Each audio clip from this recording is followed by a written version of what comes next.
The fight to remember a decade of arrests and torture.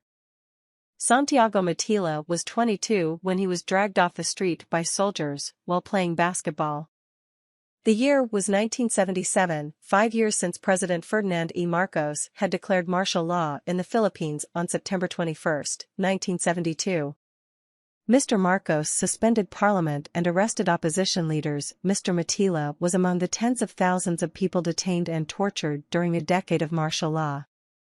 50 years on, he is no longer afraid to speak out. But he is afraid of being believed at a time when the truth about one of the darkest periods in Filipino history is under attack. Mr. Matilla endured 3 months of torture, including being tied naked to a block of ice. His captors demanded he admit to being a communist. He says he didn't even know what that word meant. They kept on forcing me to confess that I was leading a rally and throwing grenades. They asked me the same questions again and again and beat me. They used a yantok, a cane, and they hit my body many times, he said. Even my genitals were assaulted by the military just to make you confess what you should not be confessing.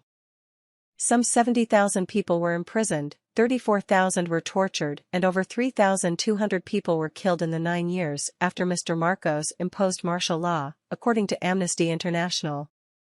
Meanwhile, the Marcos family lived famously opulent lifestyles. Mr. Marcos's wife, Imelda Marcos, amassed a huge collection of art and other luxuries, including hundreds of pairs of shoes. They deny siphoning off billions of dollars of state wealth while at the helm of what historians consider one of Asia's most notorious kleptocracies. Public anger at abuse and corruption eventually led to pro-democracy protests in 1986, and the family were forced to flee to Hawaii, where they lived in exile. Ferdinand Marcos died 3 years later. But earlier this year, his son and namesake, Ferdinand Marcos Jr., popularly known as Bong Bong, led an extraordinary comeback and won the presidency in a landslide victory. What a Marcos revival means for the Philippines. Why the Marcos family is so infamous. Politicians hire me to spread fake stories. The Marcos rebranding is the result of a major social media operation aimed at younger Filipinos born after martial law ended. The message seated in snappy Facebook, YouTube and TikTok posts is that the family has been unfairly treated by the mainstream press.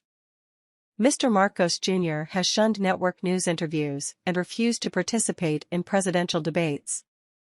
He's made it clear he doesn't want to discuss the past and has instead focused on a promise to unite the nation and help it recover from the crippling effects of the COVID-19 pandemic.